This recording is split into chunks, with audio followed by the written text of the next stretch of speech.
there are places where silence isn't silence. Deep inside the Antarctic research outpost, where the wind screams against reinforced steel, a sound emerged that nobody was trained to ignore. A slow, rhythmic knocking from inside the ice core freezer. It shouldn't have been possible. The unit holds cylindrical samples of ancient ice, some dating back 2 million years. Nothing living could be trapped inside that frozen tomb. Nothing with fists, nothing with intent. The protocol was absolute. If you hear knocking from inside the ice core freezer, do not open it. It was written in bold on the logbook, underlined twice by the previous crew chief. A man they found with his eyelids frozen shut, smiling. I know what you're thinking. You'd ignore it. You'd walk away. But the human brain isn't wired for unanswered knocking, especially when it mimics the exact pattern of a terrified, desperate 3-knock distress signal. Our survival instinct becomes our trap. Tonight, I'm taking you inside 3 true horror stories, each one a locked box begging to be opened. We'll relive the technician who thought it was a prank, the glaciologist who heard her own heartbeat replicated in the frost, and a security guard who discovered that some ice doesn't preserve the dead, it preserves the hunger. You'll hear exactly what they heard. You'll feel the freezing metal against your palm, because by the time the 3rd knock begins, you'll realize the most terrifying question isn't what is in there. It's what has been patiently waiting for someone just like you to finally open the door. Ethan Marchetti was the kind of technician who laughed at superstitions. He had been stationed at Outpost Viridian for 11 months. A tiny American research camp buried 300 miles from the nearest human soul. The freezer unit was his responsibility. He knew every circuit board, every compressor whine, every inch of the reinforced steel door that held the ice cores at a steady -40. He also knew the rule. It was impossible to miss. If you hear knocking from inside the ice core freezer, do not open it. The words were scrawled in red Sharpie across the freezer logbook and etched by a trembling hand into the metal beside the latch. Ethan assumed it was a joke, classic Antarctic hazing. The winter rover crews loved to mess with the fresh meat, leave creepy notes, hide mannequins in the storage closets. He'd seen it all before, so when the knocking started on a windless Tuesday night, he smiled. The sound came at 2:14 a.m. Ethan was alone in the monitoring hut, a cramped fiberglass dome lit by the sickly green glow of the aurora outside. The heaters hummed, the data servers clicked. And then 3 distinct knocks from inside the freezer. Thump, thump, thump. It wasn't the sound of ice settling, it wasn't the compressor cycling, it was a human rhythm, a deliberate, desperate 1, 2, 3 that made the hair on the back of his neck rise even before his brain could process it. He set down his coffee mug and stared at the freezer door 6 feet away. His own reflection stared back, warped in the frosted steel. A slow breath leaked from his nostrils, and he immediately blamed his crewmate Jake.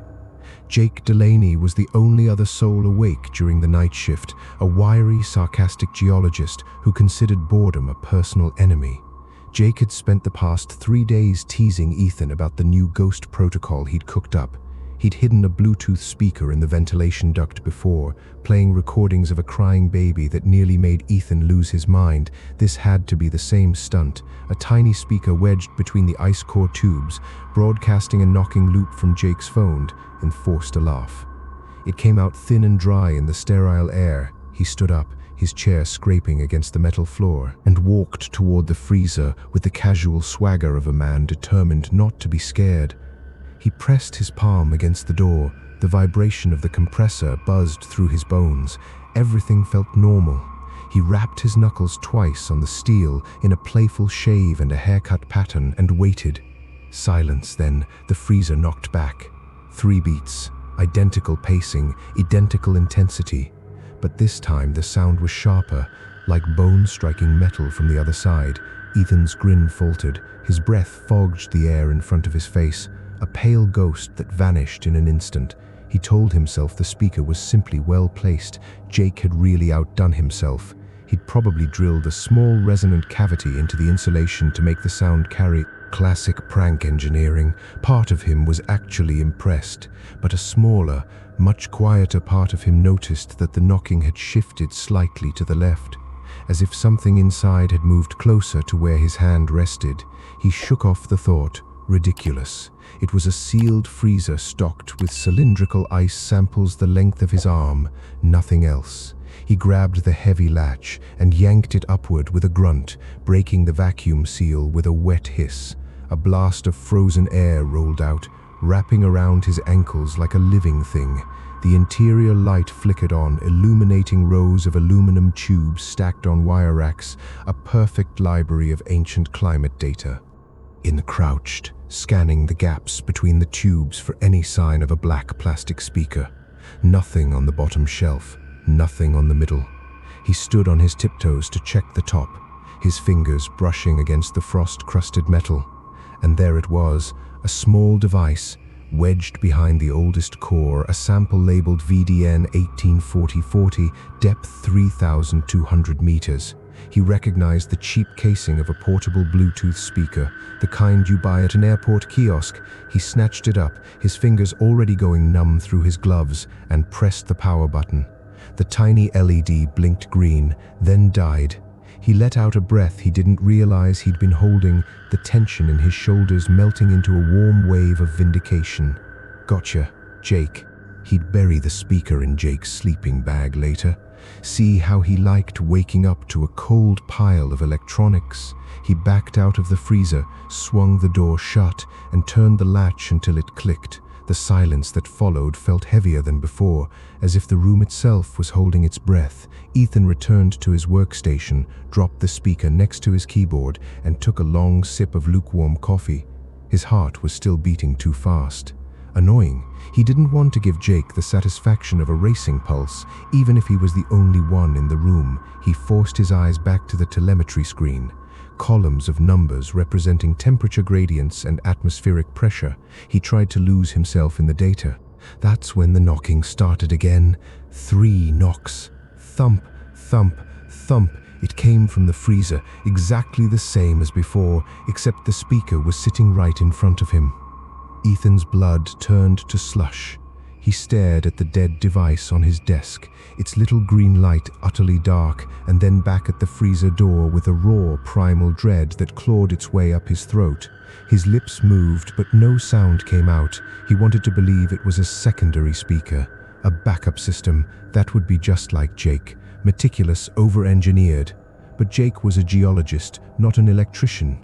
He could barely keep his laptop running, and the quality of the sound had changed. It was no longer the hollow, tinny knock of a plastic diaphragm. It was organic, fleshy, the sound of knuckles that had been frostbitten down to the bone. Thump, thump, slower now.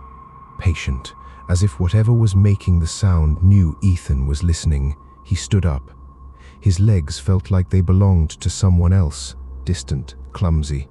He didn't call for Jake over the intercom because a deeper instinct, an ancient cave-dwelling part of his brain, warned him that making noise would be a very bad idea.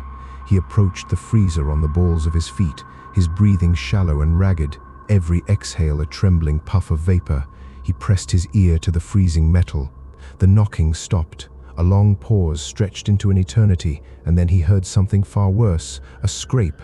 The slow, deliberate drag of something hard moving across the ice-crusted floor of the freezer, repositioning itself just inches from his face.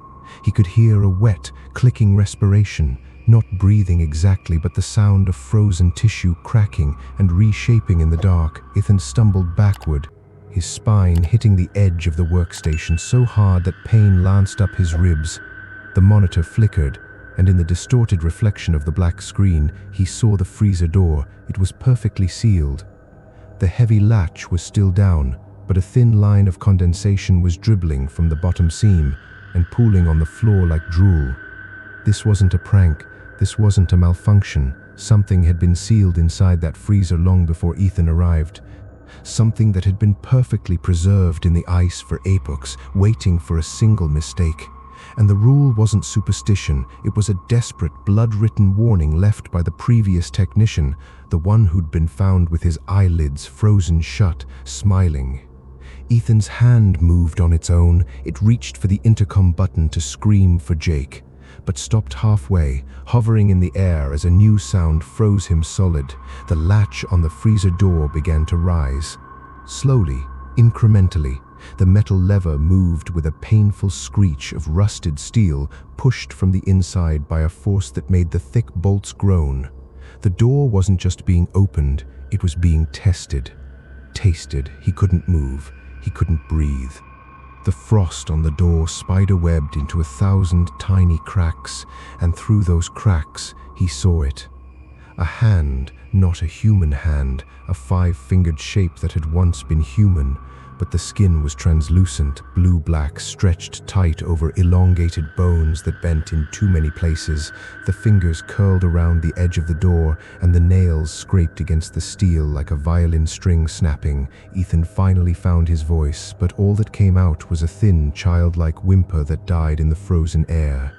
The door swung open.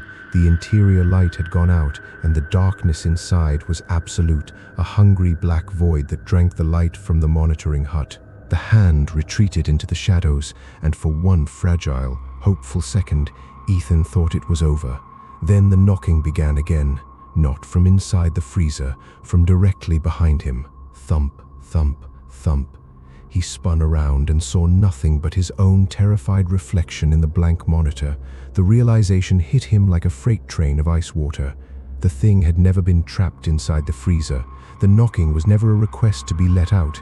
It was a lure, a signal designed to make curious humans break the seal and invite themselves into the cold. And now that the door was open, the ancient, patient thing that slept in the ice core VDN 1840 was free to stretch its limbs. Ethan felt a presence settle over his shoulders like a coat made of frost. So cold it burned. His breath crystallized in his lungs. His eyelids grew heavy, impossibly heavy, and the last thing he saw before they froze shut was the smile on his own face, reflecting back at him from the dark glass. A wide, welcoming smile, and in the weeks that followed, the new technician assigned to Outpost Viridian would find the logbook open. The words "do not open it" smeared with a fresh red thumbprint. They would also hear, late at night, a slow and rhythmic knocking from inside the freezer, and a voice that sounded almost like Ethan's whispering through the latch. "Let me out. Just open the door. I swear it's just a prank." Dr. Lena Harlow didn't believe in ghost stories. She was a glaciologist, a scientist who decoded the history of the planet by melting ancient bubbles of trapped atmosphere. Her workplace was the National Ice Core Laboratory in Denver, Colorado, a sprawling refrigerated warehouse that stored miles of cylindrical ice from both poles. It was her sanctuary. Rows of silver tubes, the hum of coolant, and the clean, sharp bite of sub-zero air that cleared her mind. She had been assigned a new deep core, sample A77, pulled from a depth of 2,800 meters in the Antarctic interior. The ice was old, nearly 1.5 million years. When the crate arrived, she noticed a faded yellow sticky note clinging to the aluminum casing. Handwriting, jittery, and pressed so hard the paper had torn in places. It read, "If you hear knocking, do not open." Lena peeled it off and tossed it in the recycling bin. Some technician with a dark sense of humor, nothing more. She worked the night shift by choice. The facility emptied out after 6. Leaving Lena alone in the humming cathedral of frozen time. She wore a thick red parka, her breath fogging in gentle plumes as she slid the A77 core into the scanning rig. The machinery whirred. She jotted notes on a clipboard, her gloved fingers clumsy in the cold. The only sound was the rhythmic beep of the gas chromatograph and her own steady heartbeat thudding softly in her ears. Then, a knock. 3 distinct impacts. Echoing from the storage vault at the far end of the lab, Lena paused, her pen hovering above the page. She looked over her shoulder, scanning the darkened aisle between the towering freezer racks. Nothing moved. The sound wasn't mechanical. It was too organic, too intentionally spaced. Thump, thump, thump. She told herself it was thermal contraction. the metal racks expanding and popping as the coolant cycled. But the explanation felt hollow. Even as she shaped it in her mind, she shook her head and returned to her data, forcing her focus back onto the screen. The chromatograph showed a strange spike, an anomalous concentration of methane that didn't align with any known climate cycle. She made a note to rerun the test. Another knock closer, sharper. It now seemed to originate from the very freezer unit where A77 had been temporarily stored before her analysis. A compact, coffin-sized locker labeled Holding 4. Lena set down her clipboard with a deliberate, irritated sigh. She wasn't going to let an old building's quirks spook her. She walked toward Holding 4, her boots squeaking on the polished concrete, and stood before the insulated steel door. She pressed her ear against the freezing surface. The metal was so cold it burned, but she held still, listening. Her own pulse thudded in her temples, a steady living rhythm, and then she heard something that made her yank her head back as if she'd been electrocuted. Inside the freezer, perfectly synchronized to her own heartbeat, came an answering thud. Not a knock, a beating, a perfect mirror image replica of her cardiac rhythm, echoing from within the sealed compartment as if her own chest was pressed against the other side of the door. Lena staggered backward. Her hand flew instinctively to her neck, fingers pressing hard into the carotid artery, feeling the steady lub-dub beneath her skin. The sound inside the freezer didn't just mimic the timing, it matched every subtle variation. The slight pause after a deep breath, the tiny acceleration when anxiety spiked her heart rate, the deep thudding recovery when she forced herself to exhale. It wasn't a recording. A recording couldn't adjust in real time. This was a living echo. She sprinted to the main aisle, her parka billowing behind her, and snatched the phone off the wall. She dialed her supervisor, Dr. Rayburn, fingers trembling so badly she misdialed twice. The line clicked. Rayburn's groggy, irritated voice answered. He told her she was overworked, that the human brain was primed to find patterns in random noise. He told her to go home and sleep. Lena opened her mouth to argue, but the heartbeat in the freezer suddenly sped up, racing to match the frantic gallop of her own panicked pulse. She dropped the phone. It clattered against the concrete, and Rayburn's tiny, distant voice buzzed like an insect. Lena backed away from Holding 4, her eyes wide, watching a thin layer of frost bloom across the door in the shape of a human palm, a palm exactly the size of her own hand. She looked down at her right glove, then back at the frost print, every line, every whorl, identical. The thing in the freezer wasn't just copying her heartbeat, it was learning her. That night she didn't sleep. She sat in her car in the parking lot with the engine running and the heater blasting, but she couldn't get warm. The next evening, Lena returned, not because she wanted to, but because the memory of that synchronized heartbeat had planted a splinter in her mind she couldn't dislodge. She needed to understand. She went through the archived shipping manifests for a 77 and found a supplementary document that had been deliberately tucked into the wrong folder. An internal incident report from 3 years prior.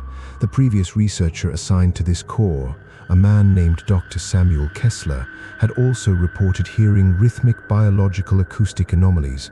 He described the sound of his own heartbeat inside the storage vault.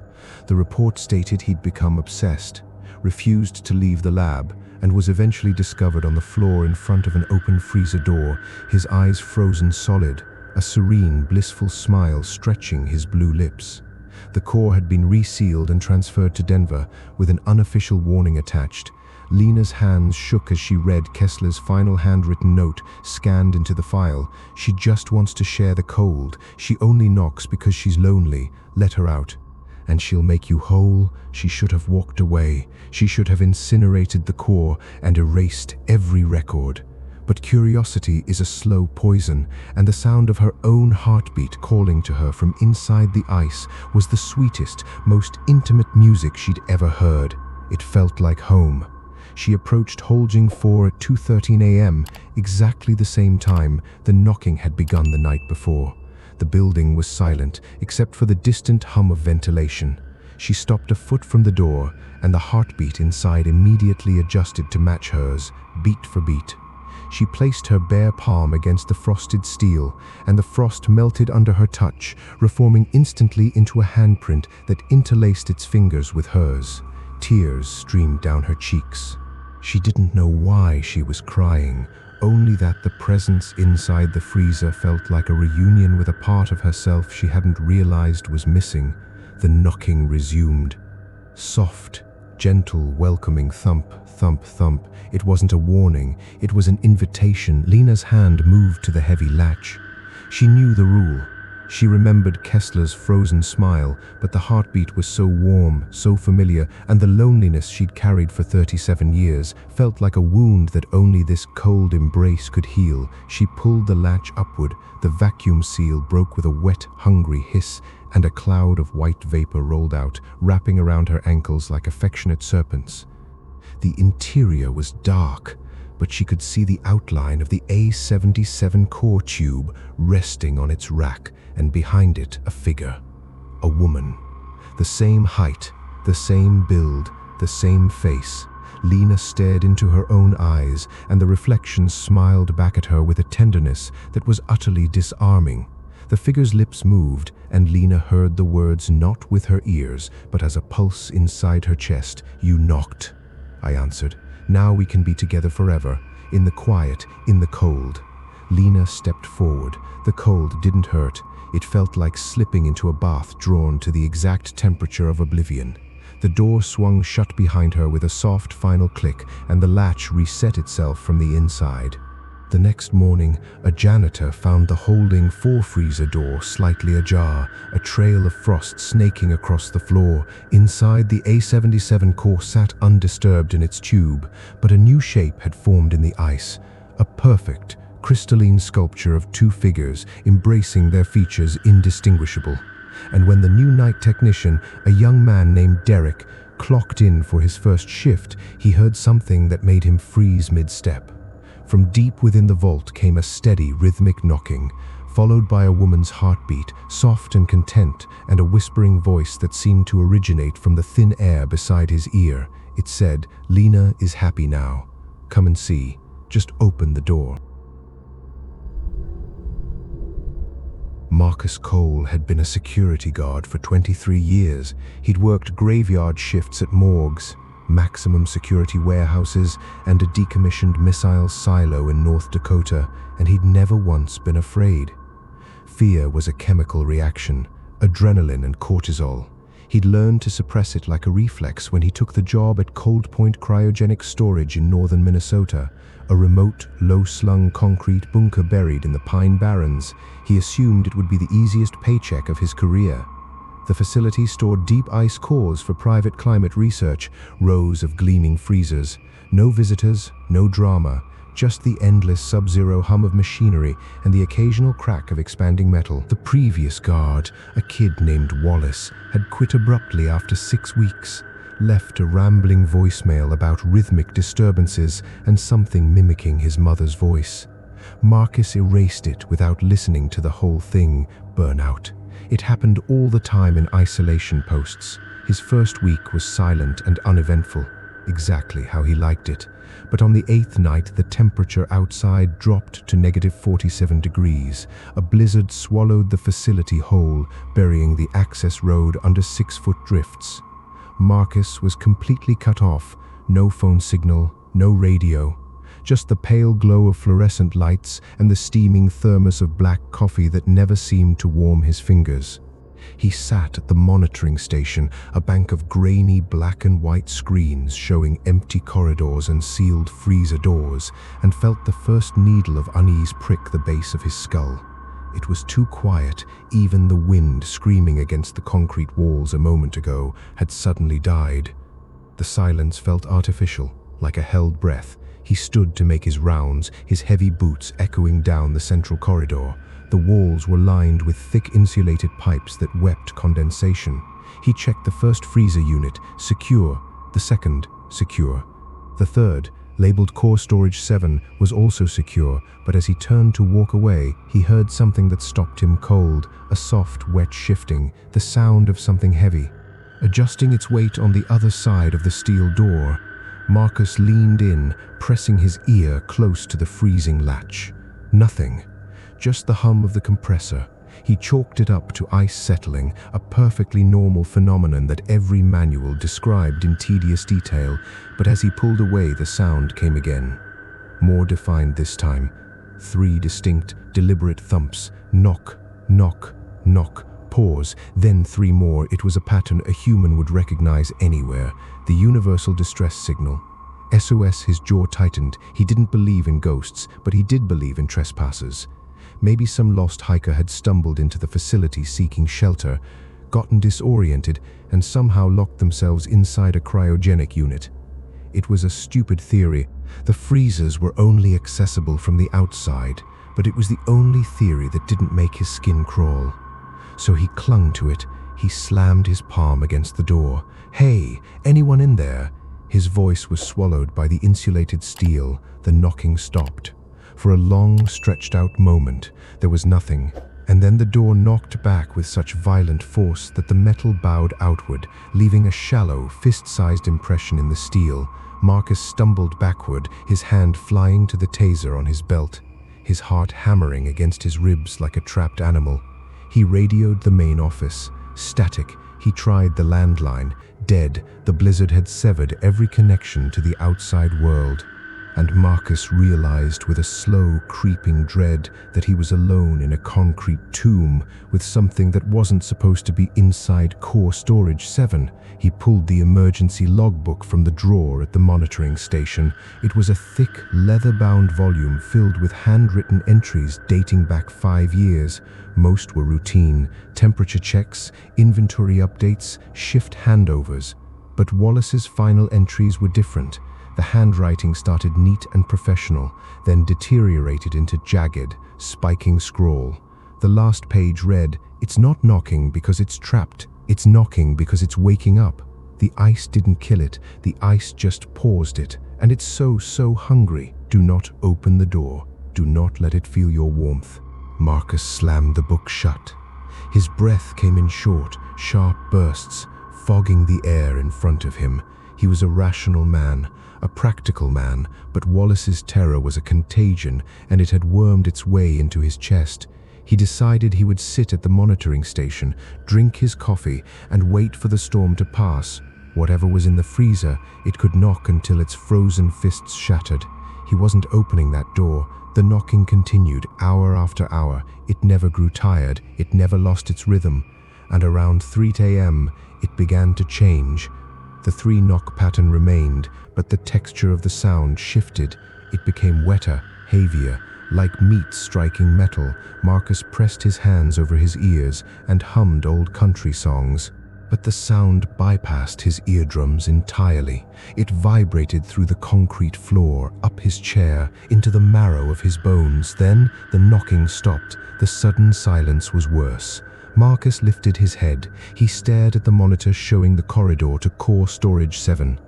The camera feed was grainy, illuminated by a single flickering bulb, and it showed the freezer door. The handle was moving, turning, not with the smooth motion of a mechanical failure, but in jagged, incremental twitches, as if something on the inside was learning how a door latch worked by trial and error. He watched a thin black tendril of something seep through the gap between the door and the frame. It wasn't liquid. It wasn't smoke. It was a wisp of absolute darkness that curled through the air like a tongue tasting the atmosphere. The camera flickered and died. All the monitors went black. Marcus was out of his chair in an instant. He grabbed his heavy-duty flashlight and a fire axe from the emergency locker, the cold weight of the steel grounding him. He moved down the corridor with deliberate, controlled steps. His tactical training had taken over, assessed the threat, neutralized the target, no room for fear. But when he reached the intersection that led to Core Storage 7, his feet stopped responding to his commands. The air was wrong. It was thick with a scent he couldn't identify. Not decay, not chemicals, but a primal, ancient smell like the inside of a glacier that had never been exposed to sunlight. And it was warm, in a facility kept at a constant 50 degrees below freezing. The air around Core Storage 7 felt like breathing in a fever. The freezer door was now fully open. The interior was a black void that swallowed the beam of his flashlight. He aimed the light directly into the darkness and saw the ice core tubes lying shattered on the floor, their million-year-old contents melting into dark puddles. And crouched in the center of the wreckage was a shape. It was vaguely human. The proportions were almost right, but the limbs were too long, the joints bending in directions that made his stomach lurch. Its skin was the translucent blue-white of a drowned corpse, stretched tight over a skeletal frame that seemed to absorb the light. Its face was a smooth, featureless plane of frost, except for the mouth. A wide, black opening lined with rows of needle-thin, crystalline teeth that clicked together in a slow, hungry rhythm. The thing tilted its head. The mouth didn't move, but Marcus heard a voice. It came from inside his own skull, soft and coaxing and achingly familiar. It was his mother's voice, the one he hadn't heard since she died 14 years ago. "Marcus, baby, it's so cold in here. Let me feel your warmth, just for a moment." Just a little warmth. Tears burned down his frozen cheeks. He knew it wasn't her. He knew it was the thing in the freezer. The thing that had been trapped in the ice for 2 million years, not dead, just dreaming. But the hunger in that voice was bottomless. It wasn't a request, it was a lullaby. He took a step forward. The axe slipped from his fingers and clattered to the concrete. The shape uncoiled from its crouch, rising to a height that scraped the ceiling, and its long, speddery arms opened wide in a gesture that could almost be mistaken for affection. The tendrils of darkness leaked from its mouth, wrapping around Marcus like a shroud. The cold that came next wasn't the cold of a Minnesota winter. It was the cold of absolute zero, the temperature at which atoms stopped moving. His blood crystallized in his veins. His thoughts slowed to a crawl. But he didn't die. The thing didn't want him dead. Dead things had no warmth to give. It cradled him against its frozen chest and began to drain the heat from his body in slow, siphoning pulses. Every beat of his heart fed it. Every flickering spark of neural activity was swallowed into the endless, ravenous void. Marcus felt himself becoming less, a hollow shell lined with frost, but his consciousness remained trapped, frozen behind his own glassy eyes. Fully aware, he saw his own hand reach up and pull the freezer door shut from the inside. He heard the latch click, and then he felt the thing curl up beside him on the shattered ice core fragments, patient and content, waiting for the next security guard to arrive. 2 weeks later, when the blizzard cleared and a replacement crew reached the facility, they found Core Storage 7 sealed tight. The logbook was open on the desk, and beneath Wallace's frantic warning, a new line had been written in a steady, unfamiliar hand. "If you hear knocking, it just wants to say hello. It's been so lonely without you. Open the door and feel the warmth." The crew chief, a veteran named Dwayne, read the note and frowned. Then he heard it. From inside the freezer, a slow, rhythmic knocking, followed by a voice that sounded exactly like Marcus, calm and reassuring. "Everything's fine in here. Just open the latch. I swear, I'm still alive in here." And now, we've reached the end of the deep freeze. 3 doors, 3 knocks, 3 souls who made the mistake of curiosity. In a place where the cold doesn't just preserve, it hungers. You sat with Ethan in the Antarctic outpost as a dead speaker couldn't explain the knocking. You watched Dr. Lena Harlow fall into a frozen embrace that wore her own face, and you felt the security guard Marcus drained of every last flicker of warmth, trapped in a darkness that's still patiently waiting. These stories aren't just fiction. They're warnings left behind by the ones who came before, scrawled on logbooks, whispered through steel doors, frozen into the terrified handprints of people who just wanted to go home. If you ever find yourself alone in a cold storage facility and you hear 3 soft thumps from the other side, remember the rule. Do not open it, because what's inside isn't knocking to get out. It's knocking to pull you in. Now I need you to do something for me. If your heart is still racing, if the sound of that 3-knock rhythm is going to echo in your bedroom tonight, smash that like button with a frozen fist, subscribe and ring the bell so you never miss a new upload from True Terror Files Official, because the darkness we explore together only grows deeper. And drop a comment right now. I want to know, what would you do if you heard knocking from the ice core freezer? Would you open it or would you run? Your next nightmare is already being written. Stay cold, stay curious, and never ever answer the knock.